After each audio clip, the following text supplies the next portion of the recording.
ಶ್ರೀಗುರುಭ್ಯೋ ನಮಃ. ಹರಿ ಓಂ. ಪ್ರಾಣಾದೇರೀಶಿತಾರಂ ಪರಮಸುಖನಿಧಿಂ ಸರ್ವದೋಷವ್ಯಪೇತಂ ಸರ್ವಾಂತಸ್ಥಂ ಸುಪೂರ್ಣಂ ಪ್ರಕೃತಿಪತಿಮಜಂ ಸರ್ವಬಾಹ್ಯಂ ಸುನಿತ್ಯಂ ಸರ್ವಜ್ಞಂ ಸರ್ವಶಕ್ತಿಂ ಸುರಮುನಿಮನುಜಾದ್ಯೈಃ ಸದಾ ಸೇವ್ಯಮಾನಂ ವಿಷ್ಣುಂ ವಂದೇ ಸದಾಹಂ ಸಕಲ ಜಗದನಾದ್ಯಂತ ಮಾನಂ ದದಂ ತಂ. ಶ್ರೀ ಗುರುಭ್ಯೋ ನಮಃ. 507ನೇ ಪುಟದಲ್ಲಿ ಕೆಳಗೆ ಸರ್ವಸ್ಮಾದುತ್ತಮ ಇತಿ ಸಮ್ಯಕ್ ಸ್ನೇಹಯುತಾ ಮತಿಃ ಸುಸ್ಥಿರಾ ಭಕ್ತಿರುದ್ದಿಷ್ಟ ತಯಾ ಮೋಕ್ಷೋ ನ ಚಾನ್ಯತಃ ತಯಾ ಮೋಕ್ಷೋ ಭವೇತ್ತೇವ ಸಾಚೇತ್ ಪೂರ್ಣ ಸ್ವಯೋಗ್ಯತಃ. ಈ ವಾಕ್ಯಗಳ ಪಾಠ ಆಗ್ತಾ ಇತ್ತು. ಇದಕ್ಕೆ ಭಾವಬೋಧದಲ್ಲಿ ರಘುತ್ತಮ ಸ್ವಾಮಿಗಳವರೇನಂತಾರೆ, ಇತೋಪಿ ನ ಐಕ್ಯಜ್ಞಾನಂ ಮೋಕ್ಷ ಸಾಧನಂ. ಇನ್ನೂ ಅನೇಕ ಕಾರಣಗಳಿವೆ. ಅನೇಕ ಕಾರಣಗಳು ಏನಿವೆ ಅಂತಂದರೆ, ಮೋಕ್ಷಕ್ಕೆ ಸಾಧನವಾದದ್ದು ಐಕ್ಯಜ್ಞಾನ ಅಲ್ಲ ಅಂತ ತಿಳಿಸುವಂಥ ಅನೇಕ ಸಾಧನಗಳವ, ಅನೇಕ ಮಾತುಗಳವ. ಅಂದರೆ ಅಹಂ ಬ್ರಹ್ಮಾಸ್ಮಿ ಅಂತ ತಿಳಿದುಕೊಂಡು ಜೀವಬ್ರಹ್ಮರ ಮಧ್ಯದಲ್ಲಿ ಐಕ್ಯವನ್ನು ತಿಳಿದಾಗಲೇ ಮೋಕ್ಷ ಆಗ್ತದ ಅಂತಲ್ಲ, ಇನ್ನೂ ಬೇರೆ ರೀತಿಯಿಂದಲೂ ಮೋಕ್ಷ ಆಗ್ತಾವ ಅಂತ ಹೇಳೋ ಕಾರಣಗಳವ. ಉದಾಹರಣೆಗೆ, ಈಗ ಭಗವಂತನ ಸರ್ವೋತ್ತಮತ್ವ ಜ್ಞಾನವನ್ನು ತಿಳ್ಕೊಂಡಿದ್ದೇವೆ. ಅವನು ಸರ್ವೋತ್ತಮ ಎಂದು ತಿಳಿದಾಗಲೇ ಮೋಕ್ಷವಾಗ್ತದೆ ಅಂತ, ಅವನು ನಮ್ಮಿಂದ ಭಿನ್ನ ಎಂದು ತಿಳಿದಾಗಲೇ ಮೋಕ್ಷ ಆಗ್ತದ ಅಂತ. ಹಾಗೆ ಇದೇ ರೀತಿಯಾಗಿ ಇನ್ನೂ ಅನೇಕ ಕಾರಣಗಳಿವೆ ನಮಗೆ ಮೋಕ್ಷವಾಗಲು. ಅದರಲ್ಲಿ ಭಕ್ತಿ ಇದ್ದಾಗಲೇ ಮೋಕ್ಷವಾಗ್ತದೆ ಅಂತ ಹೇಳುವ ವಾಕ್ಯಗಳವ. ಐಕ್ಯಜ್ಞಾನ ಸರ್ವಕಾಲಕ್ಕೂ ಮೋಕ್ಷ ಸಾಧನವಲ್ಲ. ಇದನ್ನು ತಿಳಿಸುವಂತಹ ಪುರಾಣ ವಾಕ್ಯಗಳು. ರಘುತ್ತಮ ಸ್ವಾಮಿಗಳಂದದ್ದು ಇತೋಪಿ ನೈಕ್ಯಜ್ಞಾನಂ ಮೋಕ್ಷ ಸಾಧನಂ. ಇನ್ನೂ ಒಂದು ಕಾರಣವನ್ನು ನೋಡಿದಾಗ ಈ ಐಕ್ಯಜ್ಞಾನನು ಮೋಕ್ಷ ಸಾಧನ ಅಲ್ಲ ಅಂತ ತಿಳಿದು ಬರ್ತದೆ. ಯಾವುದು ತಗೊಳ್ಳಿ, ಸರ್ವಸ್ಮಾತ್ ಅಂತ ತಿಳಿದುಕೊಂಡು, ಸರ್ವಸ್ಮಾದ್ ಉತ್ತಮ ಇತಿ, ಭಗವಂತ ಎಲ್ಲರಿಗಿಂತಲೂ ಉತ್ತಮನಿದ್ದಾನೆ. ಶುದ್ಧ ವೇದಾಂತ ಪಾಠ ಭಗವಂತ ಸರ್ವಸ್ಮಾದ್ ಉತ್ತಮ ಇತಿ ಸಮ್ಯಕ್ ಸ್ನೇಹಯುತಾ ಮತಿಃ.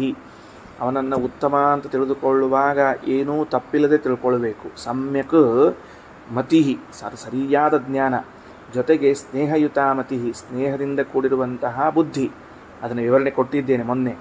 ಅಂದರೆ ಸ್ನೇಹಪೂರ್ವಕವಾದ ಸರ್ವೋತ್ತಮನಾಗಿದ್ದಾನೆ ಎಂಬ ಜ್ಞಾನ ಏನಿದೆಯಲ್ಲ, ಇದನ್ನೇ ಭಕ್ತಿ ಎಂಬುದಾಗಿ ಕರೆಯುತ್ತಾರೆ. ಅಂದರೆ ಇದೊಂದು ಬಾಹ್ಯ ಆಚರಣೆ ಅಲ್ಲ. ಭಕ್ತಿ ಅಂತನ್ನುವುದು ನಮಸ್ಕಾರದ ದೇಹದ ಏನೊಂದು ಕ್ರಿಯೆ ಅದಲ್ಲ. ಉದ್ದಕ್ಕೆ ಬಿದ್ದಾಗ ಭಕ್ತಿ, ಗಲ್ಲವನ್ನು ತಟ್ಟಿಕೊಂಡಾಗ ಭಕ್ತಿ, ಕಣ್ಣಲ್ಲಿ ನೀರು ಹಾಕಿದಾಗ ಭಕ್ತಿ ಅಂತಿಲ್ಲ. ಅದೆಲ್ಲವೂ ಕೂಡ ಏನಂತರದಕ್ಕೆ ಭಕ್ತಿಯ ಲಕ್ಷಣಗಳಷ್ಟೇ, ಅದು ಭಕ್ತಿ ಅಲ್ಲ. ಅದಕ್ಕೆ ಶ್ರೀಮದಾಚಾರ್ಯರು ಏಕಾದಶ ಸ್ಕಂದ ಭಾಗವತ ತಾತ್ಪರ್ಯದಲ್ಲಿ ಹೇಳುವಾಗ ಮುಖಪ್ರಸಾದ ದಾಢ್ಯಾಚ ಭಕ್ತಿ ಜ್ಞೇಯ ನ ಚಾನ್ಯಥ ಅಂತ ಹೇಳ್ತಾರೆ. ಕೆಲವರು ಭಾರಿ ಅಳ್ತಿರ್ತಾರೆ, ದೇವ್ರ ಮುಂದೆ ಕೂತ್ಕೊಂಡು ಅಳ್ಳಿಕೆ ಶುರು ಮಾಡಿಬಿಡ್ತಾರೆ. ಅವ್ರು ಅಳ್ತಾರ ಅಂತ ತಿಳ್ಕೊಂಡು ಭಾಳ ಭಕ್ತಿ ಅದ ಅಂತ ತಿಳ್ಕೊಬಾರ್ದವೆಲ್ಲ. ಬಾಹ್ಯಲಿಂಗ ಪ್ರದರ್ಶಕಾ, ಅದಕ್ಕೆ ಭಾಗವತ ಹೇಳ್ತದೆ, ಬಾಹ್ಯಲಿಂಗ ಪ್ರದರ್ಶಕರಷ್ಟೇ ಅವರು. ಹೊರಗಿನ ಲಿಂಗಗಳವೆಲ್ಲ ಅದರಿಂದ ಒಳಗಿನ ಭಕ್ತಿ ಗೊತ್ತಾಗೋದಿಲ್ಲ. ಆಮೇಲೆ ನಿಜವಾಗಿಯೂ ಕೂಡ ಭಕ್ತಿ ಅಂತನ್ನೋದು ದೈಹಿಕವಾದ ಕ್ರಿಯೆಗಿಂತಲೂ ಮಾನಸಿಕವಾದ ಪ್ರಕ್ರಿಯೆ. ಅದು ಮನಸ್ಸಿನಲ್ಲಿ ಏನಿರಬೇಕು, ಭಗವಂತ ಸರ್ವೋತ್ತಮನಾಗಿದ್ದಾನೆ ಎಂಬ ಜ್ಞಾನ ಏನೂ ದೋಷವಿಲ್ಲದೆ ಇದ್ದದ್ದಾಗಿರಬೇಕು. ಅಂದರೆ ದೋಷಯುಕ್ತವಾದ ಸರ್ವೋತ್ತಮತ್ವ ಜ್ಞಾನವು ಬಾಧಕವೇ, ದೋಷ ಇರಬಾರ್ದು. ಕಿಂಚಿತ್ತೂ ದೋಷವಿಲ್ಲದೆ ಪರಮಾತ್ಮನು ಸರ್ವೋತ್ತಮನಾಗಿದ್ದಾನೆ ಎಂಬುದು ತಿಳಿದಿರಬೇಕು. ಅದಕ್ಕೇನೆ ಹಂಗೆ ಭಕ್ತಿ ಮಾಡಬೇಕು ಅಂಥೇಳೇನೆ ಶಾಸ್ತ್ರಗಳನ್ನು ಅಧ್ಯಯನ ಮಾಡಬೇಕು. ಇಲ್ಲದೇ ಇದ್ದರೆ ಭಗವಂತನ ಸರ್ವೋತ್ತಮತ್ವದ ವಿಷಯದಲ್ಲಿ ಶಾಸ್ತ್ರಾಧ್ಯಯನ ಮಾಡದೇನೆ ತಿಳ್ಕೋತೀವಿ ಅಂದ್ರೆ ಸರ್ವೋತ್ತಮತ್ವದ ವಿಷಯದಲ್ಲಿ ದೋಷ ಬಂದೇ ಬಿಡ್ತದೆ. ಯಾಕಂದ್ರೆ ಸೂಕ್ಷ್ಮತಾ ಜ್ಞಾನ ಇರೋದಿಲ್ಲ ನಮಗೆ. ಅಂದಮೇಲೆ ಆ ಸರ್ವೋತ್ತಮತ್ವ ಜ್ಞಾನ ಬರಲಿಕ್ಕೆ ಶಾಸ್ತ್ರಾಧ್ಯಯನ, ಜೊತೆಗೆ ಅಷ್ಟೆಲ್ಲ ಸರ್ವೋತ್ತಮತ್ವ ಜ್ಞಾನ ಬಂದ ಮೇಲೆ ಸ್ನೇಹ, ಅವನಲ್ಲಿ ಅತ್ಯಂತ ಸ್ನೇಹವನ್ನು ಮಾಡಬೇಕು. ಆ ಅತ್ಯಂತ ಸ್ನೇಹದಿಂದ ಕೂಡಿದ ಸರ್ವೋತ್ತಮತ್ವ ಜ್ಞಾನವೂ ಭಕ್ತಿ ಎಂದು ಕರೆಸಿಕೊಳ್ತದೆ. ಕೇವಲ ಭಕ್ತಿಯಲ್ಲ, ಸುಸ್ಥಿರ ಭಕ್ತಿರುದ್ದಿಷ್ಟ, ಇದನ್ನೇ ಸ್ಥಿರವಾದ ಭಕ್ತಿ ಅಂತ ಕರೀತಾರೆ. ತಯಾ ಮೋಕ್ಷೋ ನಚಾನ್ಯತ, ಅವುಗಳಿಂದಲೇನೇ ಮೋಕ್ಷ, ಇಲ್ಲದೆ ಇದ್ರೆ ಇಲ್ಲ ಅಲ್ರಿ. ಈ ಭಕ್ತಿಯನ್ನು ಮಾಡಬೇಕು, ಈ ಭಕ್ತಿಯನ್ನು ಮಾಡಿದಾಗ ಮೋಕ್ಷ ಅಂತಂತೀರಿ. ಮತ್ತು ಹಿಂದೆ ಹೇಳೋ ಕಾಲಕ್ಕೆ ಭಕ್ತಿ ಅಂತನ್ನೋದು ನಮ್ಮ ಸ್ವರೂಪ ಅಂತ ಹೇಳಿದ್ರಿ ನೀವು. ಭಕ್ತಿ ಅನ್ನೋದೇನು ಹೇಳಿದ್ರಿ? ನಮ್ಮ ಸ್ವರೂಪ. ಮತ್ತು ಸ್ವರೂಪವೇ ಆಗಿರುವಂಥ ಭಕ್ತಿ ಇದು ಅನಾದಿ ಕಾಲದಿಂದ ಇರುವಾಗ ಮತ್ತು ಮೋಕ್ಷ ಆವಾಗ ಆಗಬೇಕಾಗಿತ್ತು, ಈಗ ಭಕ್ತಿ ಮಾಡಿದ ಮೇಲೆ ಆಗಬೇಕು ಅಂತ ಯಾಕಂತೀರಿ? ಅಂದರೆ ನೀವೇನು ಮಾಡ್ಲಿಕ್ಕತ್ತೀರಿ? ಭಕ್ತಿ ಇದು ಮೋಕ್ಷ ಸಾಧನ, ಭಕ್ತಿ ಇದು ಮೋಕ್ಷ ಸಾಧನ ಅಂತಂದರೆ ಆ ಸಾಧನವನ್ನು ನೀವು ಸಾಧ್ಯಕ್ಕಾಗಿ ವಿನಿಯೋಗ ಮಾಡಬೇಕು, ಹೌದೋ ಇಲ್ಲೋ? ಈಗ ಬೆಂಕಿ ಇದು ಪಾಕ ಸಾಧನ ಅಂತಂದ್ರೆ ಅದರ ಪಾಡಿಗೆ ಅದು ಬೆಂಕಿ ಕುತ್ಕೊಂಡಿದ್ರೆ ಇಲ್ಲಿ ಪಾಡಿಗೆ ಅಡಿಗೆ ಆಗ್ತದೇನೋ? ಆಗೋದಿಲ್ಲ. ಹಾಗಾದರೆ ಬೆಂಕಿಯನ್ನು ಪಾಕಕ್ಕಾಗಿ ವಿನಿಯೋಗ ಮಾಡಿದಾಗ ಮಾತ್ರ ಪಾಕವಾಗುವಂತೆ ಭಕ್ತಿ ಇದು ಮುಕ್ತಿ ಸಾಧನ ಅಂತಂದ್ರೆ ಅನಾದಿ ಕಾಲದಿಂದ ನಮ್ಮಲ್ಲಿ ಭಕ್ತಿ ಅದ ಮತ್ತು ಯಾಕೆ ಮೋಕ್ಷ ಆಗಬೇಕು ಆಗ್ತಿಲ್ಲ ಅಂತ ಕೇಳಿದ್ರೆ ಅದಕ್ಕೆ ಉತ್ತರ ಶ್ರೀಮದಾಚಾರ್ಯ ಮುಂದಿನ ವಾಕ್ಯ, ತಯಾ ಮೋಕ್ಷೋ ಭವತ್ತೇವ ಸಾಚೇತ್ ಪೂರ್ಣ ಸ್ವಯೋಗ್ಯತಃ. ಅದು ಬಹಳ ಮಹತ್ವದ್ದು. ಏನು? ಯೋಗ್ಯತಾನುಸಾರವಾಗಿ ಅದು ಪೂರ್ಣವಾದರೇನೇ ಅದು ಮೋಕ್ಷ ಸಾಧನ ಎಂದು ಕರೆಸಿಕೊಳ್ತದೆ. ಇಲ್ಲದೇ ಇದ್ದರೆ ಅದು ಮೋಕ್ಷ ಸಾಧನ ಎಂದು ಕರೆಸಿಕೊಳ್ಳುವುದಿಲ್ಲ. ಸ್ವಲ್ಪ ಕಲ್ಪನಾ ಮಾಡಿಕೊಳ್ಳ್ರಿ. ಎರಡು ವಿಷಯ ಸೇರ್ಕೊಂಡದ ವಿಚಾರ ಬಿಡಿಸ್ಕೊಳ್ರಿ. ಏನು ಅಂದರೆ, ಅನಾದಿ ಕಾಲದಿಂದಲೂ ನನ್ನ ಸ್ವರೂಪದಲ್ಲಿ ಭಕ್ತಿ ಅಂತನ್ನೋದು ಇದ್ದೇ ಇದೆ. ಅನಾದಿ ಕಾಲದಿಂದಲೂ ನನ್ನ ಸ್ವರೂಪದಲ್ಲಿ ಭಕ್ತಿ ಅಂತನ್ನೋದು ಇದ್ದದ್ದೇ. ಆದರೆ ಆ ಭಕ್ತಿ ಮೋಕ್ಷ ಸಾಧನ ಅಂತ ಕರೆಸಿಕೊಳ್ಳುವುದು ಯಾವಾಗ ಅಂದರೆ ಯೋಗ್ಯತಾನುಸಾರವಾಗಿ ಪೂರ್ಣವಾದಾಗ. ನೋಟ್ಸ್ ತಗೋತಿರಲ್ಲ ಹೆಂಗೆ ತಗೋತೀರಿ ನೋಟ್ಸು ಅಂದರೆ, ಭಕ್ತಿಯು ನಮ್ಮ ಸ್ವರೂಪವೇ ಆಗಿದ್ದರೂ ಅನಾದಿ ಕಾಲದಿಂದ ಇದ್ದರೂ ಅದು ಯೋಗ್ಯತಾನುಸಾರವಾಗಿ ಪೂರ್ಣವಾದರೇನೇ ಮುಕ್ತಿಯನ್ನು ಕೊಡಿಸಲು ಸಮರ್ಥವಾಗುತ್ತದೆ. ಅದು ಯೋಗ್ಯತಾನುಸಾರವಾಗಿ ಪೂರ್ಣವಾಗಿದ್ದರೆ ಮುಕ್ತಿಯನ್ನು ಕೊಡಿಸಲು ಸಮರ್ಥವಾಗುತ್ತದೆ. ಅಂದರೆ ಭಕ್ತಿ ಇದು ನನ್ನ ಸ್ವರೂಪವೇ ಅದ, ನನ್ನ ಸ್ವರೂಪವೇ ಭಕ್ತಿ ಇದ್ದ ಮೇಲೆ ನಾನು ಯಾಕೆ ಮತ್ತೆ ಭಕ್ತಿಯನ್ನು ಮಾಡಬೇಕು, ನಾನು ಯಾಕೆ ಮತ್ತೆ ಭಕ್ತಿಯನ್ನು ಅಭಿವೃದ್ಧಿಗೊಳಿಸ್ಕೊಳ್ಬೇಕು ಅಂದರೆ, ಭಕ್ತಿ ಇರುವುದು ಬೇರೆ, ಯೋಗ್ಯತಾನುಸಾರವಾಗಿ ಪೂರ್ಣವಾಗುವುದು ಬೇರೆ. ಎರಡು ವ್ಯತ್ಯಾಸದ ಅಲ್ಲ. ಅಂದರೆ ಪ್ರತಿ ಜನ್ಮದಲ್ಲೂ ಕೂಡ ಇದ್ದ ಭಕ್ತಿ ಅಭಿವೃದ್ಧ ಆಗ್ತಾ ಯೋಗ್ಯತಾನುಸಾರವಾಗಿ ಪೂರ್ಣವಾಗ್ಲಿಕ್ಕೆ ಹೊರಟದ.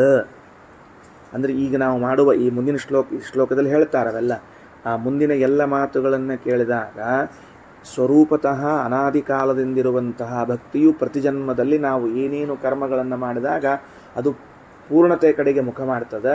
ಹಂಗೆ ಪೂರ್ಣ ಆದದ್ದೇ ನಮಗೆ ಮೋಕ್ಷ ಕೊಡಿಸಲು ಸಮರ್ಥವಾಗ್ತದೆ. ಕೇವಲ ಇದ್ದ ಭಕ್ತಿ ಆಗೋದಿಲ್ಲ. ಸರಿನಾ? ವಾಕ್ಯ ನೋಡ್ಕೊಳ್ರಿ. ತಯಾ ಮೋಕ್ಷೋ ಭವತ್ತೇವ ಸಾಚೇತ್ ಪೂರ್ಣ ಸ್ವಯೋಗ್ಯತಃ. ಸರಿ, ಹೌದು. ಅಪೂರ್ಣ ಆಗ್ಯದ ಅಂತನ್ನೋದು ಹೆಂಗೆ ಗೊತ್ತಾಗಬೇಕು? ಅದೊಂದು ಪ್ರಶ್ನೆ ಅದ ಅಲ್ಲ. ಈಗ ಹೊಟ್ಟೆ ತುಂಬೇದ ಅಂತ ಗೊತ್ತಾಗ್ತದೆ ಅಂತ ಇಟ್ಕೊಳ್ರಿ. ಹೊಟ್ಟೆ ತುಂಬೇದ ಅಂತ ತಿಳ್ಕೊಂಡು ಹೇಳಿ, ಕೆಲವರು ಊಟ ಕೂತಾಗ ಅಂತಿರ್ತಾರೆ ಹೊಟ್ಟೆ ತುಂಬಿತು ಸಾಕು ಅಂತಿರ್ತಾರೆ. ಅದಕ್ಕೆ ಬಾಜು ಕೂತವ್ರು ಕೇಳ್ತಾರೆ, ನಿನಗೆ ಸ್ವಂತ ಗೊತ್ತಾತೋ ಯಾರ ಹೇಳಿದ್ರು ಅಂತ ಹಿಂಗೆ ಕೇಳ್ತಿರ್ತಾರೆ. ಹಂಗೆ ಯಾರ ಹೇಳಿದ್ರು ಅಂತ ಅಂದ ಮೇಲೆ ಹೊಟ್ಟೆ ತುಂಬಿತು ಅಂತ ಗೊತ್ತಾಗ್ತಿದ್ರೆ ಅವನು ಭಾಳ ಜಾಣ ಅಂತ ಅರ್ಥ ಆಗ್ತದೆ. ಆದ್ದರಿಂದ ಈಗ ಹೊಟ್ಟೆ ತುಂಬಿತು ಅಂತ ನನಗೆ ಗೊತ್ತಾಗೋ ಹಂಗೆ ಭಕ್ತಿ ಪೂರ್ಣ ಆತು ಅಂತ ಗೊತ್ತಾಗೋದು ಹೆಂಗೆ ಅಂದರೆ, ಆಚಾರ್ಯ ಅಂತಾರೆ, ಅಪರೋಕ್ಷ ದೃಶ ಯುಕ್ತ ಸಾಪೂರ್ಣೇತ್ಯಭಿಧೀಯತೆ. ತುಂಬ ದೊಡ್ಡ ಮಾತುಗಳಿವೆಲ್ಲ. ಯಾವತ್ತು ನಿನಗೆ ಅಪರೋಕ್ಷ ಜ್ಞಾನ ಆಗ್ತದೋ ಅವತ್ತು ನಿನ್ನ ಯೋಗ್ಯತೆಗೆ ತಕ್ಕಷ್ಟು ಭಕ್ತಿ ಪೂರ್ಣವಾಗಿದೆ ಎಂದು ಅರ್ಥ. ಅಂದರೆ 3 ಅಂಶ ಸೇರ್ಕೊಂತು. ಅನಾದಿ ಕಾಲದಿಂದ ಸ್ವರೂಪವೇ ಆದ ಭಕ್ತಿಯು ಪೂರ್ಣವಾದಾಗ ಮಾತ್ರ ಮೋಕ್ಷ ಸಾಧನವಾಗುತ್ತದೆ. ಅದು ಪೂರ್ಣವಾಗುವುದು ಅಂದರೆ ಅಪರೋಕ್ಷ ಜ್ಞಾನ ಮಾಡಿಸಿಕೊಡುವುದು. ಅಂದರೆ ಇವತ್ತು ನನಗೆ ಭಗವಂತನ ಸಾಕ್ಷಾತ್ಕಾರ ಆಯಿತು ಅಂತಾದರೆ ಅದರ ಅರ್ಥ ಏನು ಅಂದರೆ, ನನ್ನ ಭಕ್ತಿ ಪೂರ್ಣವಾಯಿತು, ಯೋಗ್ಯತೆಗೆ ತಕ್ಕಷ್ಟು ಪೂರ್ಣವಾಯಿತು. ಒಂದು ಹೊಸ ಆ್ಯಂಗಲ್ ಸಿಕ್ತು ನಮಗೀಗ. ಇಷ್ಟು ದಿವಸ ಅಪರೋಕ್ಷ ಜ್ಞಾನ ಆತವರಿಗೆ ಅಂತ ಹೇಳ್ತಿರ್ತೀವಿ. ಧ್ರುವರಾಜರಿಗೆ ಅಪರೋಕ್ಷ ಜ್ಞಾನ ಆಯಿತು, ಪ್ರಹ್ಲಾದರಾಜರಿಗಾಯಿತು, ಮತ್ತು ವಾಯುದೇವರಿಗಾಯಿತು, ಇಂದ್ರದೇವರಿಗಾಯಿತು, ಚಂದ್ರದೇವರಿಗಾಯಿತು, ಇವರಿಗೆಲ್ಲರಿಗೂ ಅಪರೋಕ್ಷ ಜ್ಞಾನ ಆತು ಅಂದರೆ ಅದರ ಅರ್ಥ ಏನು ಅಂದರೆ ಅವರ ಯೋಗ್ಯತೆಗೆ ತಕ್ಕಷ್ಟು ಭಕ್ತಿ ಪೂರ್ಣವಾಯಿತು ಅಂತ ಅರ್ಥ. ಈ ಆ್ಯಂಗಲ್ ದೃಷ್ಟಿ ಇದ್ದಿದ್ದಿಲ್ಲ, ನಮಗೆ ವಿಚಾರಕ್ಕೆ ಇದ್ದಿದ್ದಿಲ್ಲ. ಅದಕ್ಕೆ ಬರೀತಾರೆ ಆಚಾರ್ಯರು, ಅಪರೋಕ್ಷ ದೃಶಾಯುಕ್ತ ಸಾಪೂರ್ಣೇತ್ಯಭಿಧೀಯತೆ. ಹೌದು, ಈಗ ನೀವೇನಂದ್ರಿ, ಸ್ನೇಹಪೂರ್ವಕವಾಗಿ ಭಗವಂತನ ಮಹಾತ್ಮ್ಯವನ್ನು ತಿಳ್ಕೊಳ್ಬೇಕು, ಅವನ ಸಾಕ್ಷಾತ್ಕಾರ ಮಾಡಿಕೊಂಡಾಗ ಭಕ್ತಿ ಪೂರ್ಣ ಆದಂತಾಯಿತು ಅಂತ ಹೇಳ್ದಂಗೆ ಆಯ್ತು. ಈಗ ಒಟ್ಟಿನಲ್ಲಿ ನಿಮ್ದೆಲ್ಲ ವಾಕ್ಯಗಳನ್ನು ಜೋಡಣೆ ಮಾಡಿಕೊಂಡಾಗ ಅವಾಂತರ ಪ್ರಶ್ನೆಯನ್ನು ಮಾಡಿಕೊಳ್ತಾರೆ ಶ್ರೀಮದಾಚಾರ್ಯ. ಹಾಗಾದರೆ ನೀವೆಲ್ಲ ಒಳ್ಳೆ ಭಗವದ್ಭಕ್ತರಾಗಿದ್ರಿ ಹಿಂದೆ ಅಂತ ಇಟ್ಕೊಳ್ರಿ. ಆಗ ರಾಮದೇವರ ಕಾಲದಲ್ಲಿ ಹುಟ್ಟಿದ್ರಿ ಅಂತ ಇಟ್ಕೊಳ್ರಿ, ಅಯೋಧ್ಯಾದಲ್ಲಿ. ಆಗ ರಾಮದೇವರನ್ನು ನೀವು ನೋಡಿದ್ರಿ, ರಾಮದೇವರ ಸಾಕ್ಷಾತ್ಕಾರ ಆಯಿತು, ನಿಮಗೆ ದರ್ಶನ ಆಯಿತಲ್ಲ, ಮತ್ತೆ ರಾಮದೇವರ ದರ್ಶನ ಆಯಿತು, ನಿಮಗೆ ಮಾಹಾತ್ಮ್ಯ ಜ್ಞಾನ ಇದೆ, ಸ್ನೇಹ ಇದೆ. ಮಾಹಾತ್ಮ್ಯ ಜ್ಞಾನ ಸ್ನೇಹಗಳಿಂದ ಕೂಡಿದ ರಾಮಕೃಷ್ಣಾದಿ ಅವತಾರಗಳ ದರ್ಶನ ಆದಾಗ ಹಾಗಾದರೆ ಅಲ್ಲಿ ಭಕ್ತಿ ಪೂರ್ಣ ಆಯಿತು, ಅದು ಮೋಕ್ಷ ಸಾಧನ ಅಂತ ಒಪ್ಪಿಕೊಳ್ತೀರಾ ಅಂತ ಒಂದು ಪ್ರಶ್ನೆ ಈಗ. ಒಪ್ಪಿಕೊಳ್ತೀರಾ ಭಕ್ತಿ ಪೂರ್ಣ ಆಯಿತು? ಯಾಕೆ ನೀವು ನಿಯಮ ಏನು ಕೊಟ್ಟಿರಿ? ಭಗವಂತನ ದರ್ಶನವಾದಾಗ ನಿನ್ನ ಭಕ್ತಿ ಪೂರ್ಣವಾಗುತ್ತದೆ, ಆ ಪೂರ್ಣವಾದ ಭಕ್ತಿಯೇ ನಿನಗೆ ಮೋಕ್ಷವನ್ನು ಕೊಡಿಸುತ್ತದೆ ಅಂತಂದರೆ, ನಾನು ಕೃಷ್ಣಾವತಾರ ಕಾಲದಲ್ಲಿ ಹುಟ್ಟಿದ್ದೆ ಅಂತ ಇಟ್ಕೋಣ. ಎಲ್ಲಿ ಹುಟ್ಟಿದ್ದೆ? ಮಥುರಾಪಟ್ಟಣದಾಗಿದ್ದೆ. 14 ವರ್ಷದ ತನಕ ಕೃಷ್ಣ ಬಂದಿದ್ದೇ ಇಲ್ಲ ಇಲ್ಲಿ ಅಂತ ಇಟ್ಕೊಳ್ರಿ. ನಂದು ಅಷ್ಟೊತ್ತಿಗೆ 70-80 ವರ್ಷ ಆಗಿತ್ತು ಅಂತ ಇಟ್ಕೋಣ. ಆಗ 70-80ನೇ ವರ್ಷ ತನಕ ನಾನು ಕೃಷ್ಣ ಭಕ್ತಿ ಮಾಡ್ತಿದ್ದೆ. ಒಂದು ದಿವಸ ಕೃಷ್ಣ ನನಗೆ ಎದುರಿಗೆ ಕಂಡುಬಿಟ್ಟ. ಏನಂದಿರಿ? ಭಗವಂತನ ದರ್ಶನ ಆಯಿತು. ಸ್ನೇಹಪೂರ್ವಕ ಭಕ್ತಿ ಇದೆಯಾ? ಇದೆ. ಮಾಹಾತ್ಮ್ಯ ಜ್ಞಾನ ಭಕ್ತಿಪೂರ್ವಕ ಸ್ನೇಹ ಇದೆ. ಆಮೇಲೆ ಈ ದರ್ಶನ ನನಗೆ ಮೋಕ್ಷ ಕೊಡಿಸಬೇಕಾಗಿದ್ದರೆ ಶ್ರೀಮದಾಚಾರ್ಯ ಅಂತಾರೆ, ಈ ದರ್ಶನ ನಿನಗೆ ಮೋಕ್ಷ ಕೊಡಿಸುವುದಿಲ್ಲ. ಭಾಳ ಗದ್ಲದ ನೋಡ್ರಿ ಎಷ್ಟು ಚಂದದ ಅಂದರೆ, ಅಪರೋಕ್ಷ ದೃಶಿಶ್ಚಾಪಿ ಮಹಾಚಾರ್ಯೋಕ್ತ ದರ್ಶನಂ. ಭಾಳ ಚಂದದ. ಗುರುಪದೇಶದಿಂದ ಪ್ರಾಪ್ತವಾದ ರೂಪದ ದರ್ಶನವಾದಾಗ ಮಾತ್ರ ಮೋಕ್ಷವೇ ಹೊರತಾಗಿ ನೀನು ಏವಮೇವ ಕಂಡ ಭಗವದ್ ರೂಪದಿಂದ ದರ್ಶನ ಇಲ್ಲಿ ಮೋಕ್ಷ ಇಲ್ಲ. ಮಹಾಚಾರ್ಯ ಅಂದರೆ ಏನು? ಮಹಾಚಾರ್ಯ ಅಂದರೆ ದೊಡ್ಡ ಆಚಾರ ಅಂತ. ದೊಡ್ಡ ಆಚಾರ ಅಂದರೆ ಎಷ್ಟು ದೊಡ್ಡ ಆಚಾರ ಅಂದ್ರೆ ಅವ್ರು ಕೂತ್ರ 2-3 ಕುರ್ಚಿ ತುಂಬ್ತಾವ, ಅದಕ್ಕೆ ದೊಡ್ಡ ಆಚಾರು. ಇಲ್ಲ ಅವ ಮುಟ್ಟಕ್ಕೆ ಕೂತ್ರ ಅಂದ್ರೆ 1-2 ಸೇರಿ ಅನ್ನ ಉಣ್ತಾರ, ಅದಕ್ಕೆ ದೊಡ್ಡ ಆಚಾರು. ಹಿಂಗೆ ಅರ್ಥ ಏನು? ಮತ್ತು ಅದಕ್ಕೆ ದೊಡ್ಡ ಆಚಾರ ಅಂದ್ರೆ ಹೆಂಗೆ ಅರ್ಥ ಮಾಡಬೇಕು? ಅದಕ್ಕಂತಾರೆ ರಘುತ್ತಮ ಸ್ವಾಮಿಗಳವರು, ಮಹಾಚಾರ್ಯ ಅನ್ನೋ ಶಬ್ದಕ್ಕೆ ಶಿಷ್ಯ ಯೋಗ್ಯತಾಭಿಜ್ಞ. ಬರ್ಕೊಳ್ತೀರಲ್ಲ ಪೆನ್ಸಿಲ್ ತಗೊಂಡು ಪುಸ್ತಕದಲ್ಲಿ ಮಹಾಚಾರ್ಯ ಎಂಬ ಶಬ್ದದ ಕೆಳಗೆ ಅಂಡರ್ಲೈನ್ ಮಾಡಿಕೊಂಡು ಮೇಲೆ ಮಹಾಚಾರ್ಯೋಕ್ತ ದರ್ಶನಂ ಅನ್ನೋಲ್ಲಿ ಮಹಾಚಾರ್ಯರು ಅಂತಂದ್ರೆ ಶಿಷ್ಯನ ಯೋಗ್ಯತೆಯನ್ನು ತಿಳಿದ ಗುರುಗಳು. ಮಹಾಚಾರ್ಯೋಕ್ತ ದರ್ಶನಂ ಅಂತಂತಾರೆ. ಅಪರೋಕ್ಷ ದೃಶಿಶ್ಚಾಪಿ, ಅಪರೋಕ್ಷ ದರ್ಶನ ಅಂದರೆ ಭಗವಂತನ ದರ್ಶನ ಅಂತನ್ನುವುದು ಕೂಡ ಮಹಾಚಾರ್ಯರು ಹೇಳಿದಂತೆ ಅಂದರೆ ಶಿಷ್ಯನ ಯೋಗ್ಯತೆಯನ್ನು ತಿಳಿದುಕೊಂಡಿರುವಂತಹ ಗುರುಗಳು ಇವನಿಗೆ ಈ ರೂಪದಿಂದಲೇ ಮೋಕ್ಷ ಇದೇ ಅವನಿಗೆ ಬಿಂಬ ಅಂತ ಗುರುಗಳೆನಿಸಿಕೊಂಡವರು ನಮಗೆ ಬಿಂಬವನ್ನು ಉಪದೇಶಿಸಿದಾಗ ಆ ರೂಪದ ದರ್ಶನವಾದರೆ ಮಾತ್ರ ಮೋಕ್ಷವಾಗ್ತದೆ ಹೊರತಾಗಿ ಇಲ್ಲ ನಾನು ಭಕ್ತಿ ಮಾಡೇ ಮಾಡ್ತೀನಿ, ರಾಮನ ದರ್ಶನ ಮಾಡ್ಕೊಂಡಿನಿ, ಕೃಷ್ಣನ ದರ್ಶನ ಮಾಡ್ಕೊಂಡಿನಿ. ಯಾರೋ ವಾಮನಾವತಾರ ಕಾಲಕ್ಕೆ ಇದ್ರಪ್ಪ, ವಾಮನ ಬಲಿಚಕ್ರವರ್ತಿ ಮನೆಗೆ ಹೊಂಟಿದ್ದ. ಬಲಿಚಕ್ರವರ್ತಿ ಮನೆಗೆ ಹೊಂಟಾಗ ವಾಮನನ ದರ್ಶನ ಮಾಡ್ಕೊಂಡ್ಬಿಟ್ರು. ಓಹೋ, ದೇವರು ಕಂಡುಬಿಟ್ಟ, ನನಗೆ ಭಕ್ತಿ ಅದ. ಹಾಗಾದರೆ ಅನಾದಿ ಕಾಲದಿಂದಿರುವಂತಹ ಸ್ವಾಭಾವಿಕವಾದ ಭಕ್ತಿ ಪ್ರತಿ ಜನ್ಮದಲ್ಲೂ ಬೆಳೀತಾ ಬಂದು ಸರ್ವೋತ್ತಮತ್ವ ಜ್ಞಾನಪೂರ್ವಕವಾದ ಸುದೃಢವಾದ ಸ್ನೇಹ ಸ್ಥಿರವಾದ ಭಕ್ತಿ ಇದ್ದು ವಾಮನ ದರ್ಶನ ಆಯಿತು. ಮೋಕ್ಷ ಆಗಲಿ ಹೆಂಗಾದ್ರೆ ಅಂದರೆ ಅದು ಆಗೋದಿಲ್ಲ. ಯಾಕೆ? ಅದಕ್ಕೆ ಶ್ರೀಮದಾಚಾರ್ಯರು ಅಪರೋಕ್ಷ ದೃಶಿಶ್ಚಾಪಿ ಮಹಾಚಾರ್ಯೋಕ್ತ ದರ್ಶನಂ. ಆ ಮಹಾಚಾರ್ಯರು ಹೇಳಿರಬೇಕು.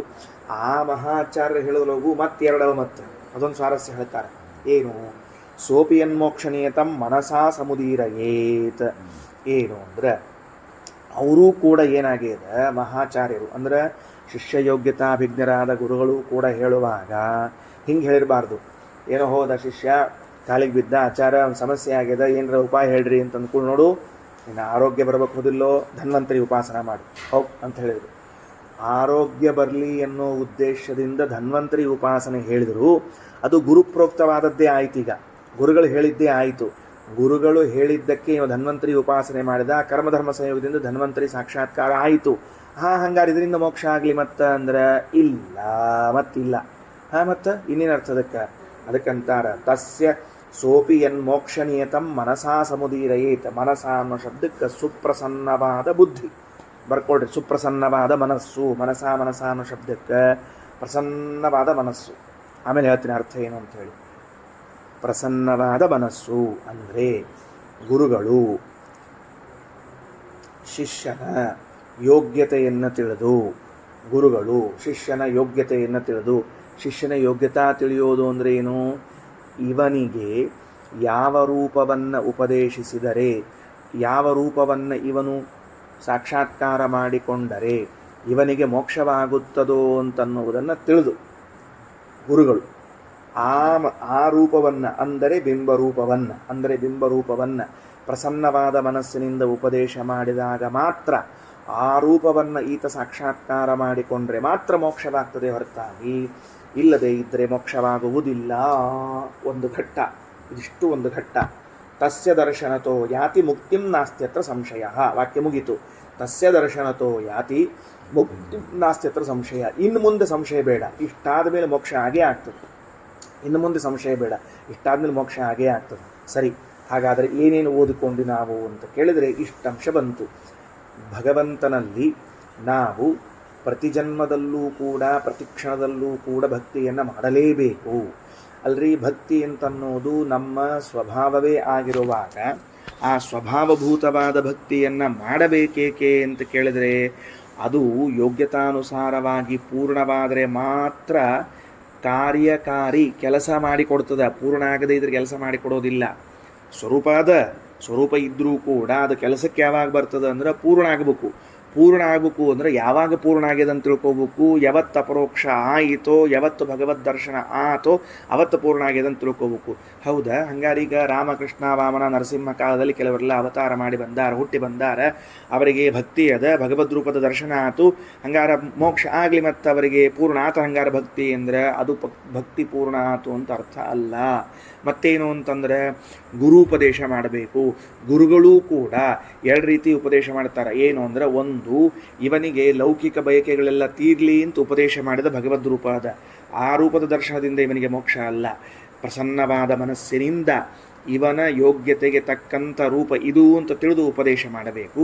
ಆ ಉಪದೇಶವನ್ನು ಇವನು ಸಾಕ್ಷಾತ್ಕಾರ ಮಾಡಿಕೊಳ್ಬೇಕು. ಆಗ ಮಾತ್ರ ಏನಾಗ್ತದೆ ಅಂತ ಕೇಳಿದ್ರೆ ಮೋಕ್ಷವಾಗ್ತದೆ. ಆಗ ಭಕ್ತಿ ಪೂರ್ಣ ಆಗೇದಂತ ಸಿದ್ಧ ಆಗ್ತದೆ. ಇಷ್ಟು ಘಟ್ಟ ಇವತ್ತು ನಾವು ಓದಿದ್ದು. ಸರ್ವಸ್ಮಾದುತ್ತಮ ಇತಿ ಸಮ್ಯಕ್ ಸ್ನೇಹಯುತಾಮತಿ ಸುಸ್ಥಿರಾ ಭಕ್ತಿರುದ್ದಿಷ್ಟ ತಯಾ ಮೋಕ್ಷೋ ನ ಚಾನ್ಯತಃ. ತಯಾ ಮೋಕ್ಷೋ ಭವತ್ತೇವ ಸಾ ಚೇತ್ ಪೂರ್ಣ ಸ್ವಯೋಗ್ಯತಃ. ಅಪರೋಕ್ಷದೃಶಾಯುಕ್ತ ಸಾ ಪೂರ್ಣೇತ್ಯಭಿಧೀಯತೆ. ಅಪರೋಕ್ಷದೃಶಿಶ್ಚಾಪಿ ಮಹಾಚಾರ್ಯೋಕ್ತದರ್ಶನಂ ಸೋಪಿ ಯನ್ಮೋಕ್ಷನಿಯತಂ ಮನಸಾ ಸಮುದೀರಯೇತ್. ತಸ್ಯ ದರ್ಶನತೋ ಯಾತಿ ಮುಕ್ತಿಂ ನಾಸ್ತ್ಯತ್ರ ಸಂಶಯಃ.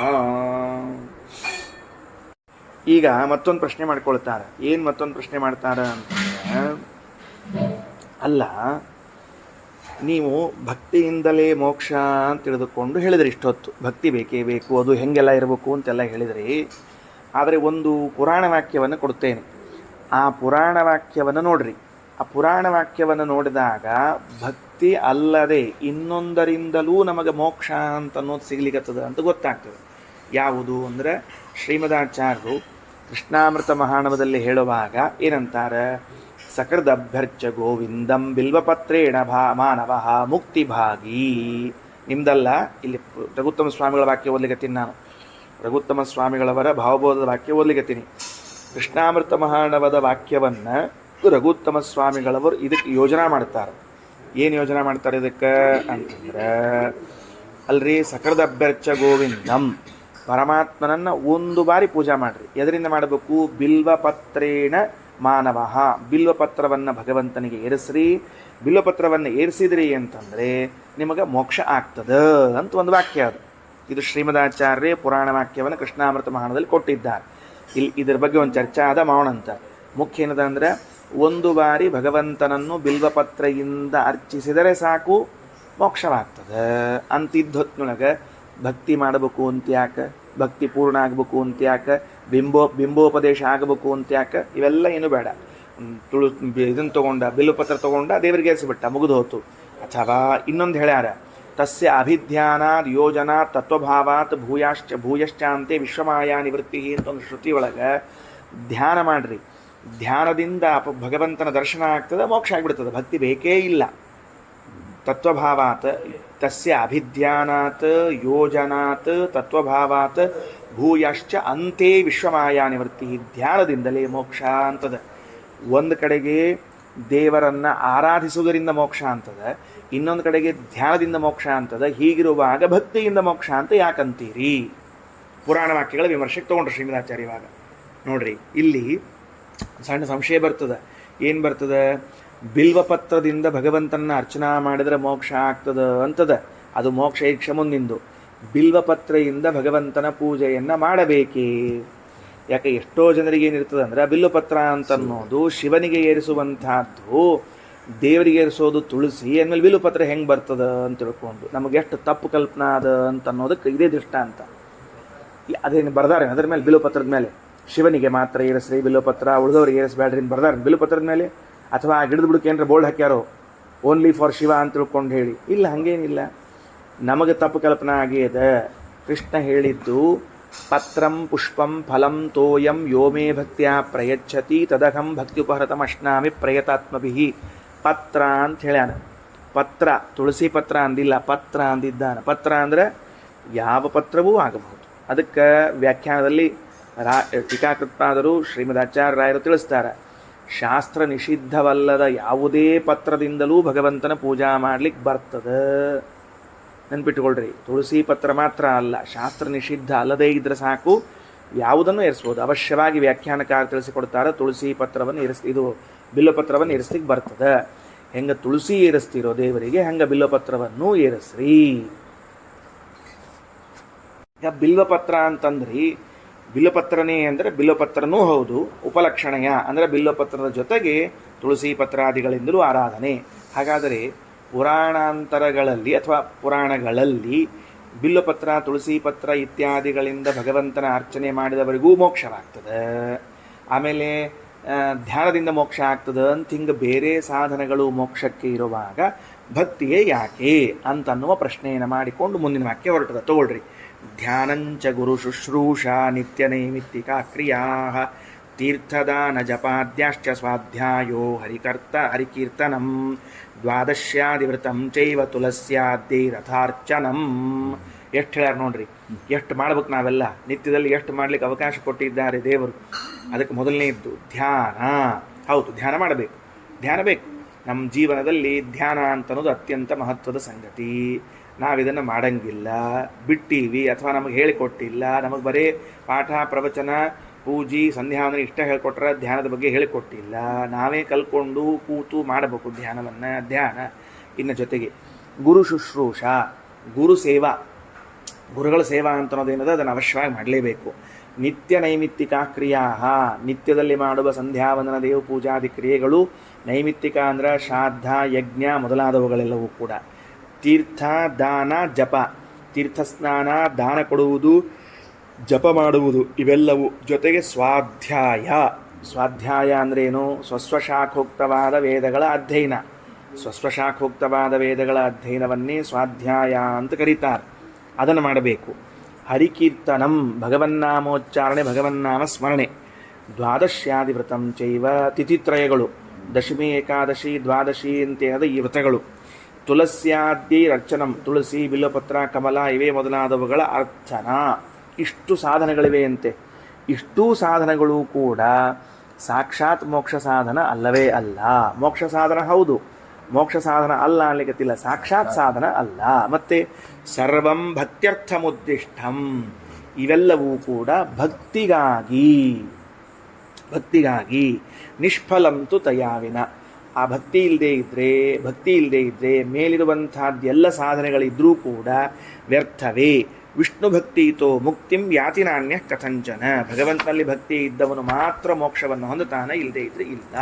ಸರಿ, ಈಗೇನಾತು ನೋಡ್ರಿ, ಶ್ರೀಮದಾಚಾರ್ಯರು ಪುರಾಣ ವಾಕ್ಯಗಳಿಗೆ ವಿರೋಧ ಬರದೇ ಇದ್ದಂತೆ ಹೊಂದಿಸಿಕೊಟ್ರು. ಸ್ವಲ್ಪ ಎಲ್ಲರೂ ಲಕ್ಷ್ಯ ಕೊಡ್ರಿ ಈ ಕಡೆಗೆ. ಆಚಾರ್ಯರು ಕೃಷ್ಣಾಮೃತ ಮಹಾಣವದಲ್ಲಿ ಸಕೃದಭ್ಯರ್ಚ ಗೋವಿಂದಂ ಬಿಲುಪತ್ರೇಣ ಮಾನವ ಅನ್ನೋದೊಂದು ಪುರಾಣ ವಾಕ್ಯ. ಆಮೇಲೆ ತಸ್ಯ ಅಭಿಧ್ಯಾನ ತತ್ವಭಾವಾತ್ ಭೂಯಾಶ್ಚಾಂತೆ ವಿಶ್ವಮಾಯಾ ನಿವೃತ್ತಿ ಎಂಬುವಂಥ ಒಂದು ಶ್ರುತಿ ವಾಕ್ಯ. ಶ್ರುತಿ ಸ್ಮೃತಿಗಳಲ್ಲಿ ಬೇರೆ ಸಾಧನೆಗಳು ಕೂಡ ಮುಕ್ತಿಗೆ ಕಾರಣ ಅಂತ ಹೇಳಿದಾಗ, ಅಂದರೆ ಗುರು ಸೇವಾ, ನಿತ್ಯ ನೈಮಿತ್ತಿಕ ಕರ್ಮಗಳು, ಅದಾದ ಮೇಲೆ ಹರಿಕೀರ್ತನ, ದಾನ, ತೀರ್ಥಸ್ನಾನ ಇವುಗಳೂ ನಮಗೆ ಮೋಕ್ಷ ಸಾಧನ ಅಂತ ಹೇಳಿರುವಾಗ, ಮತ್ತು ನೀವು ಭಕ್ತಿ ಮಾತ್ರ ಮೋಕ್ಷ ಸಾಧನ ಅಂತ ಹೇಳಿಬಿಟ್ರೆ ನಿಮ್ಮ ಮಾತಿಗೂ, ಅಂದರೆ ಇಲ್ಲಿ ನೀವು ಉದಾಹರಣೆ ಮಾಡಿದ ಪುರಾಣ ವಾಕ್ಯಕ್ಕೂ ಬೇರೆ ಪುರಾಣ ವಾಕ್ಯಗಳಿಗೂ ವಿರೋಧ ಬರ್ತದೆ.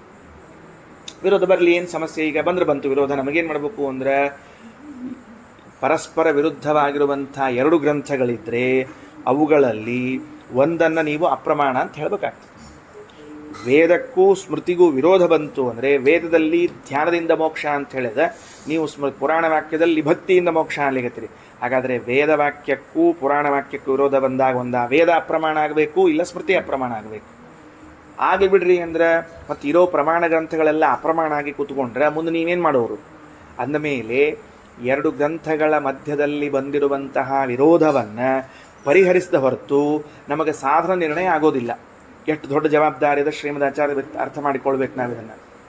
ಎಷ್ಟು ದೊಡ್ಡ ಜವಾಬ್ದಾರಿ ಅಂದರೆ, ಒಂದು ಕಡೆಗೆ ತಸ್ಯ ಅಭಿಧ್ಯಾನಾತ್ ತತ್ವಭಾವಾತ್ ಭೂಯಶ್ಚಾಂತೆ ವಿಶ್ವಮಾಯಾ ನಿವೃತ್ತಿ ಅಂತ ಧ್ಯಾನದಿಂದ ಮೋಕ್ಷ ಅನ್ಲಿಕ್ಕತ್ತದೆ.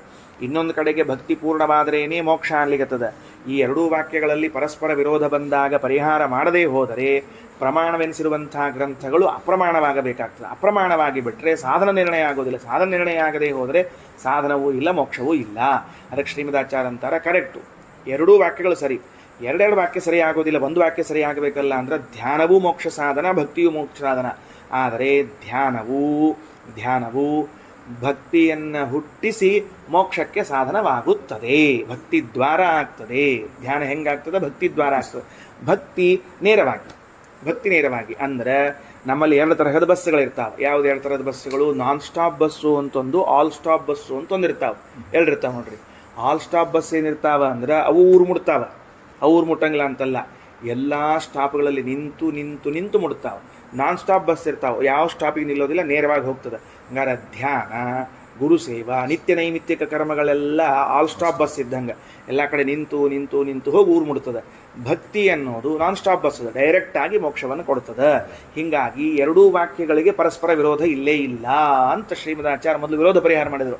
ಅಂದ್ರೆ ಧ್ಯಾನವು ಮೋಕ್ಷವನ್ನು ಕೊಡಿಸ್ತದೆ ಅಂದರೆ ಡೈರೆಕ್ಟ್ ಆಗಲ್ಲ, ಭಕ್ತಿ ದ್ವಾರ.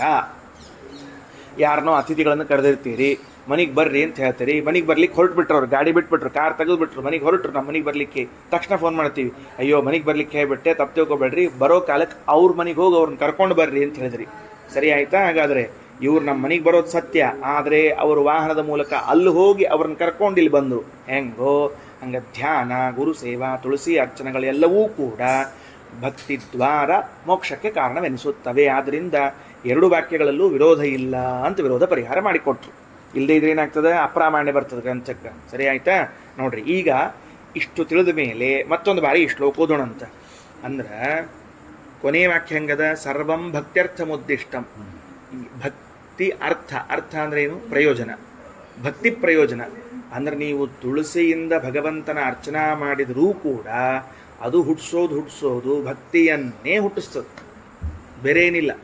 ಬೇರೆ ಹುಟ್ಟಿಸೋದಿಲ್ಲ, ಅದು ನೇರವಾಗಿ ಮೋಕ್ಷಕ್ಕೆ ಹೋಗಿಸೋದಿಲ್ಲ, ಭಕ್ತಿ ಹುಟ್ಟಿಸೋದಷ್ಟೇ ಕೆಲಸ. ಹಂಗಿದ್ರೆ ಎಷ್ಟು ಚಂದಾತಿಗೆ ಮಾತು ಅಂದ್ರೆ, ಸರ್ವಂ ಭಕ್ತ್ಯರ್ಥ ಮುದ್ದಿಷ್ಟಂ.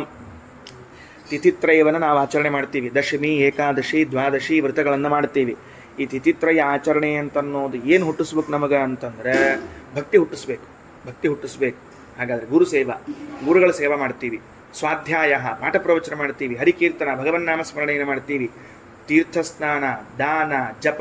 ಎಷ್ಟು ವಿಚಿತ್ರ ಅಂದ್ರೆ, ನಾನು ಕೊಡುವಂತಹ ಒಂದು ದಾನವೂ ಕೂಡ ಏನು ಹುಟ್ಟಿಸ್ಬೇಕು ನನಗೆ ಅಂದರೆ ಭಗವಂತನಲ್ಲಿ ಭಕ್ತಿ ಹುಟ್ಟಿಸ್ಬೇಕು.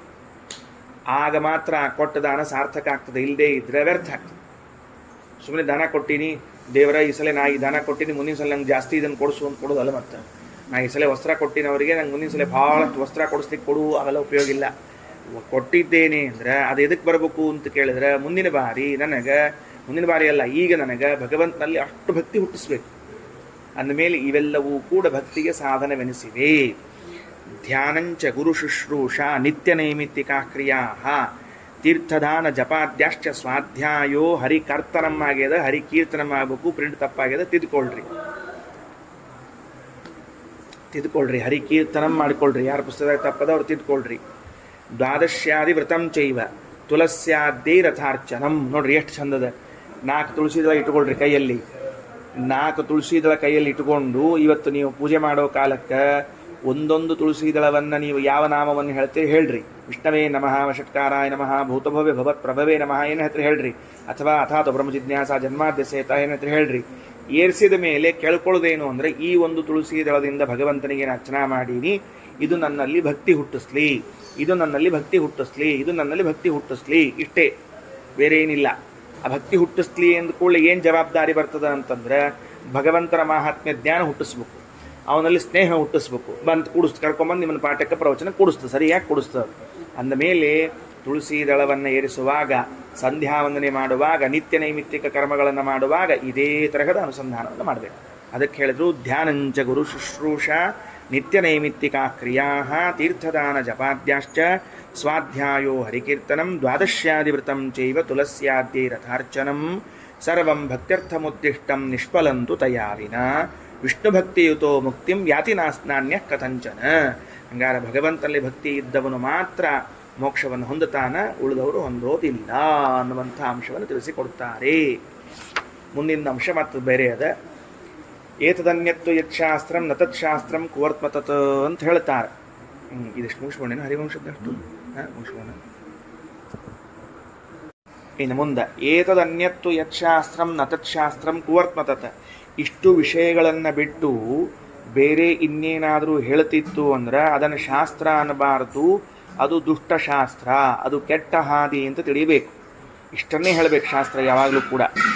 ಭಗವಂತನಲ್ಲಿ ಮಾಡುವಂತಹ ಭಕ್ತಿ, ಆ ಭಕ್ತಿಯಿಂದಲೇ ಮೋಕ್ಷ, ಉಳಿದದ್ದೆಲ್ಲವೂ ಭಕ್ತಿಗೆ ಸಾಧನ ಅಂತ ಇಷ್ಟು ಸರ್ವೋತ್ತಮತ್ವಾದಿ ವಿಷಯಗಳನ್ನು ಹೇಳಬೇಕು. ಇದನ್ನು ಹೊರತುಪಡಿಸಿ ಬೇರೆದೇನೇ ಹೇಳಿದರೂ ಅದು ದುಷ್ಟಶಾಸ್ತ್ರ ಅಂತ ಕರೆಸಿಕೊಳ್ಳುತ್ತದೆ, ಅದು ಯೋಗ್ಯ ಅಲ್ಲ.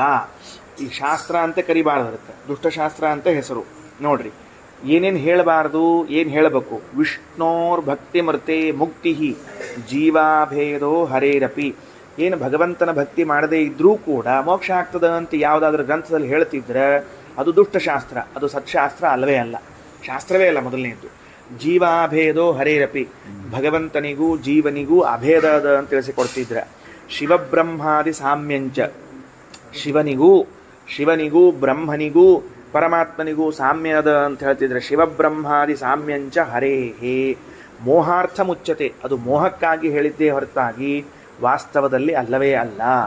ಹೀನತಾಚ ಉಚ್ಚತೆ ಶಾಸ್ತ್ರೈಹಿ, ಎಲ್ಲರ ಒಂದು ಕಡೆಗೆ ಭಗವಂತ ಹೀನ ನೀಚ ಅಂತ ಹೇಳ್ತಿದ್ರೆ ಅದು ಶಾಸ್ತ್ರ ಅಲ್ಲ. ನತದ್ಗ್ರಾಹ್ಯಂ ಮನೀಷಿಭಿಹಿ, ವಿವೇಕಿಗಳಾದವರು ಬುದ್ಧಿವಂತರಾದವರು ಅಂಥ ವಿಷಯವನ್ನೇನು ಮಾಡಬಾರ್ದು, ತಗೊಳ್ಬಾರ್ದು.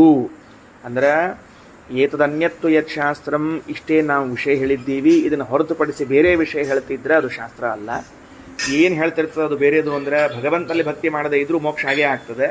ಜೀವರಿಗೂ ಪರಮಾತ್ಮನಿಗೆ ಅಭೇದದ, ಬ್ರಹ್ಮದೇವರು ರುದ್ರದೇವರು ನಾರಾಯಣ ಸಮಾನರಾಗಿದ್ದಾರೆ ಅಂತ ಹೇಳ್ತದೆ, ಅದು ಮೋಹಕ್ಕಾಗಿ. ದೈತ್ಯಾನ ಮೋಹನಾರ್ಥಾಯ, ಮೋಹಗೊಳಿಸಬೇಕು ಅಂತ ಯಾರಿಗಂತೀರಿ ಅಂದರೆ ದೈತ್ಯರಿಗೆ ಮೋಹಕ್ಕಾಗಿ. ಕೇವಲ ದೈತ್ಯರಿಗಲ್ಲ, ಕೆಲವೊಮ್ಮೆ ಸಾತ್ವಿಕರಿಗೂ ಮೋಹಗೊಳಿಸೋದಕ್ಕೂ ಹೇಳಿರ್ತದೆ. ಯಾಕ್ರಿ ಅವರಿಗೆ ಯಾಕೆ ಮೋಹಗೊಳಿಸ್ಬೇಕು ಅಂದ್ರೆ ದೈತ್ಯರಿಗೆ ಮೋಹಗೊಳಿಸ್ಬೇಕು ಅಂತ ನಾವು ಅದನ್ನು ಇಟ್ಕೊಂಡ್ಬಿಟ್ಟಿವಿ ಗೃಹೀತ. ಹೌದು ದೈತ್ಯರ ಮೇಲೆ ಮೋಹಗೊಳಿಸ್ಲೇಬೇಕು ಅವರಿಗೆ ಅಂತ. ಸಜ್ಜನರಿಗೆ ಯಾಕೆ, ಸಾತ್ವಿಕರಿಗೆ ಯಾಕೆ, ಭಕ್ತರಿಗೆ ಯಾಕೆ ಅಂತ ಕೇಳಿದ್ರೆ ಅವರು ತಮ್ಮ ಯೋಗ್ಯತೆಗಿಂತ ಅಧಿಕ ಪುಣ್ಯ ಸಂಪಾದನೆ ಮಾಡಿದ್ದಿದ್ರೆ ಆ ಪುಣ್ಯಕ್ಕೆ ಹ್ರಾಸ ಮಾಡುವುದಕ್ಕೆ ಶಾಸ್ತ್ರದಲ್ಲಿ ಮೋಹಕ ವಾಕ್ಯಗಳು ಬಳಸಲಾಗಿದೆ ಅಂತ ಶ್ರೀಮದಾಚಾರ್ಯ ತಿಳಿಸ್ತಾರೆ. ಆಯಿತಾ? ಮುಂದೆ ನೋಡ್ರಿ. ಹೀನತಾಚ ಉಚ್ಚತೆ ಶಾಸ್ತ್ರೈಹಿ, ಎಲ್ಲರೂ ಭಗವಂತನಿಗೆ ಹೀನತ್ವವನ್ನು ಹೇಳಿದರೆ ಅವ ಅಧಮ ನೀಚ ಕಡಿಮೆಯವನು ಅಂತ ಹೇಳಿದರೆ ನತದ್ಗ್ರಾಹ್ಯಂ ಮನೀಷಿಭಿಹಿ, ಅದನ್ನು ಎಂದೆಂದೂ ಸ್ವೀಕಾರ ಮಾಡಬಾರ್ದು. ವಿಷ್ಣುವಾಯು ಗಿರೀಶೇಂದ್ರ ದೇವ ವಿಪ್ರಾಹ ಕ್ರಮಾತ್ ಸದಾ ಸಾಮರ್ಥ್ಯತೋ ವಿಹೀನಾಸ್ತು ಗುಣೈಸ್ಸರ್ವೈಸ್ತಥೈವಚ. ಭಗವಂತ, ವಾಯುದೇವರು, ರುದ್ರದೇವರು, ಇಂದ್ರದೇವರು, ದೇವತೆಗಳು, ಬ್ರಾಹ್ಮಣರು, ಋಷಿಗಳು ಇವರೆಲ್ಲ ಕ್ರಮವಾಗಿ ಗುಣದಿಂದ ಕಡಿಮೆ ಆಗ್ತಾ ಬರ್ತಾರೆ. ಸಾಮರ್ಥ್ಯತೋ ವಿಹೀನಾಹ ಗುಣೈಃಸರ್ವೈಹಿ, ದೇಹದಿಂದ ಸಾಮರ್ಥ್ಯವೂ ಕಡಿಮೆ ಇರ್ತದೆ, ಗುಣಗಳೂ ಕಡಿಮೆ ಇರ್ತಾವ. ಆದರೆ ಹೀನಃ ವಿಷ್ಣು ನ ಕಸ್ಯಾಪಿ ಸರ್ವತಶ್ಚ ಉತ್ತಮೋ ಯತಃ, ಆ ಭಗವಂತ ಎಂದೂ ಕೂಡ ಯಾವ ಗುಣಗಳಿಂದಾಗಲಿ ಯಾವುದರಿಂದಲೂ ಕೂಡ ಕಡಿಮೆಯವನಲ್ಲ, ಎಲ್ಲಕ್ಕಿಂತ ಉತ್ತಮನಾಗಿದ್ದಾನೆ. ಸಾಮರ್ಥ್ಯದಿಂದಲೂ ಕಡಿಮೆಯವನಲ್ಲ, ಗುಣದಿಂದಲೂ ಕಡಿಮೆಯವನಲ್ಲ, ಎಲ್ಲಕ್ಕಿಂತ ಉತ್ತಮನಾಗಿದ್ದಾನೆ. ಏತದನ್ಯತ್ತು ಯತ್ ಶಾಸ್ತ್ರಂ ತದಾಸುರ ವಿಮೋಹನಂ. ಇದಕ್ಕಿಂತ ಭಿನ್ನವಾದದ್ದನ್ನು ಹೇಳಿದರೆ ಅದು ಅಸುರ ಮೋಹನಕ್ಕಾಗಿ ಅಂತ ತಿಳಿಯತಕ್ಕದ್ದು. ತಸ್ಮಾತ್ ಸರ್ವೋತ್ತಮಂ ವಿಷ್ಣುಂ ನಿಶ್ಚಿತ್ಯ ಪರಮಂ ರಜೇತ್. ಹಾಗಾಗಿ ಭಗವಂತರ ಸರ್ವೋತ್ತಮತ್ವವನ್ನು ತಿಳಿದೇ ಮೋಕ್ಷವನ್ನು ಹೊಂದಬೇಕು, ಆ ಭಗವಂತನನ್ನು ಹೊಂದಬೇಕು. ಇತಿ ಹರಿವಂಶೇಶು ಅಂತ ಹರಿವಂಶದಲ್ಲಿ ಇಷ್ಟು ಮಾತನ್ನು ಹೇಳಿದ್ದಾರೆ. ಶ್ರೀಕೃಷ್ಣಾರ್ಪಣಮಸ್ತು.